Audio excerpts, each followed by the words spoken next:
नमस्कार, मैं बीना कुमारी। NEET UG जो 3 मई को संपन्न हुआ था रद्द हो चुका है। आज नए तारीख का ऐलान शिक्षा मंत्री धर्मेंद्र प्रधान ने कर दिया है। अब दोबारा नीट यूजी का परीक्षा 21 जून को होगा, यानी योगा दिवस के दिन। इस बार 15 मिनट ज़्यादा समय दिया जाएगा, यानी 3 घंटा 15 मिनट। 14 जून से एडमिट कार्ड मिलना शुरू हो जाएगा। पर सवाल आज भी वहीं खड़ा है, क्या शिक्षा मंत्री धर्मेंद्र प्रधान बच्चों को यह बता सकते हैं कि सिस्टम पर भरोसा किया जा सकता है? बच्चों के भविष्य के साथ इस बार कोई खिलवाड़ नहीं होगा, क्योंकि नीट का मामला हमेशा उलझा ही रहता है। हमेशा ये अदालतों का चक्कर खाते ही रहता है। 2024 में भी धर्मेंद्र प्रधान ही शिक्षा मंत्री थे, जिस समय बिहार और झारखंड में क्वेश्चन लीक हुआ था, पेपर लीक हुआ था, लेकिन आज तक यह नहीं पता चला कि उस पर क्या कार्रवाई किया गया। एनटीए कोई भी नीट का पेपर 17 से 26 के बीच में 4 पेपर हुआ है, यह चारों का चारों पेपर लीक हुआ।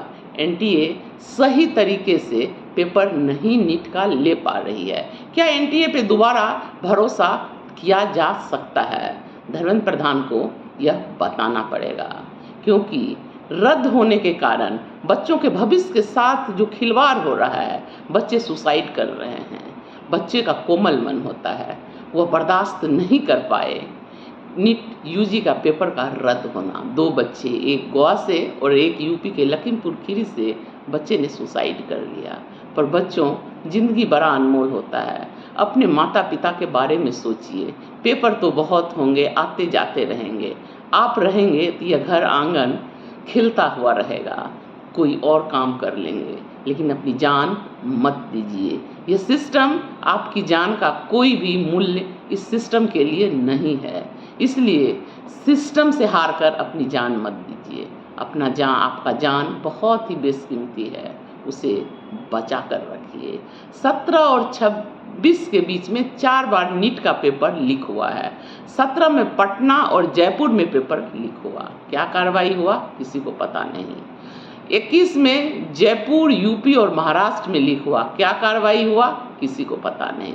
24 में झारखंड और बिहार में लीक हुआ, क्या कार्रवाई हुआ किसी को पता नहीं। 26 में सीकर और जयपुर में कार्रवाई लीक हुआ पेपर, जिसे बड़ा जल्दी ही एनटीए ने रद्द कर दिया। एनटीए शायद अपना पीठ थपथपा रही होगी कि हमने बड़ा जल्दी गलती पकड़ लिया और पेपर लीक कर दिया, लेकिन उस बच्चों के भविष्य के साथ क्या एनटीए न्याय कर पाएगी? क्या बच्चों के मन में जब वो एग्जामिनेशन हॉल में बैठेंगे तो यह सवाल नहीं उठेगा कि क्या पता एग्जामिनेशन हॉल से निकलने के बाद दोबारा मेरा पेपर कैंसिल ना हो जाए? बच्चों की मानसिक स्थिति को समझना पड़ेगा।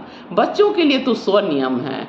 आप उनका ड्रेस कोड बताते हैं कि वो लाइट कलर का कपड़ा पहने, बिना बटन का कपड़ा पहने, जूता ना पहने, मोजा ना पहने, चप्पल पहन के आए, लेकिन इस छोटी छोटी कार्रवाई से कुछ नहीं होगा। बड़ी मछली को पकड़ना होगा सरकार को। जब तक बड़ी मछली नहीं पकड़ाएगी, छोटी मछली को पकड़कर समाज को दिखाते हैं कि हम इसे पर कार्रवाई करेंगे। एनटीए के डीजी कहते हैं कि हम सिस्टम के साथ खिलवाड़ करने पर कार्रवाई करेंगे। क्या आप पहले सोए हुए थे? आपको नहीं पता है कि नीट हमेशा से विवादों में रहता है। जब मामला हो जाता है, बच्चों की जान चली जाती है, तब आप जागते हैं। लेकिन भरोसा सिस्टम पर किया जाए या नहीं किया जाए, बच्चों के जीवन के साथ खिलवाड़ आखिर कब तक होता रहेगा?